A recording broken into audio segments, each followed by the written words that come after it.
अगर ये छात्रावास ना होता, क्या डॉक्टर भोपाल जी जैसा सूरज हमें समाज में मिल पाता? अगर ये छात्रावास गैस के जैसे छात्रावास जैसे कुमार छात्रावास है मेरठ में, अगर वो हम पे नहीं होते सर छात्रावास, तो क्या हमारे यहाँ क्लास उनके अधिकारी तैयार हो पाते? क्योंकि जिस तरह की आर्थिक स्थिति थी हमारे लोगों की, गरीब किसान मजदूर लोगों की, उनको तो रोटी भी बड़ी खींच के मिलती थी, वो कहां से अपने बच्चों को शिक्षा दिला पाता?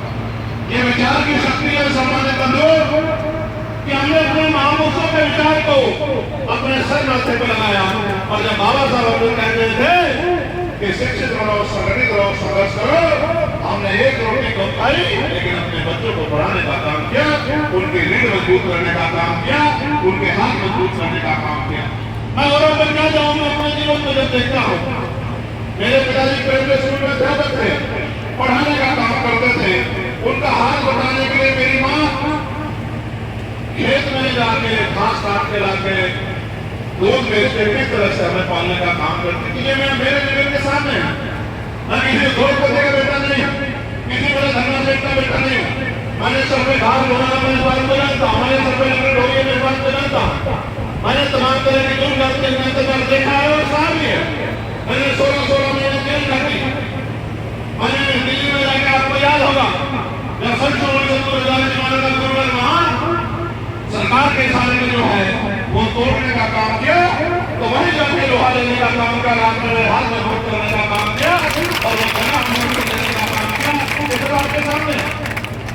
तो मैं तो जीवन से निकल गया और आज भी महसूस करता हूँ कि जो हासिल में है वो मेरी तरफ देखते हैं, आपकी तरफ देखते हैं, भाई अगर किसान की तरफ देखते हैं।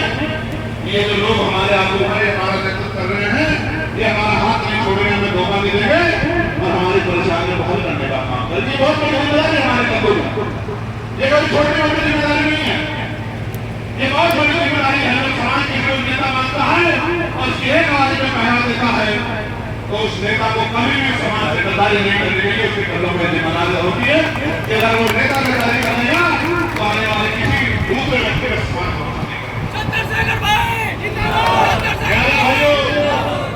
आपने मुझे पार्लियामेंट में अपनी शक्ति लगा के भेजा, संतों ने जाके वहां अपने मान सम्मान गरिमा को पीछे रखकर प्रचार करने का काम किया, समाज को बताने का काम किया कि कैसे लड़ाई कौन लड़ रहा है, उनके लिए जान की बाजी कौन लड़ा रहा है। मैं इसके लिए आपको हमेशा लगे रहूंगा।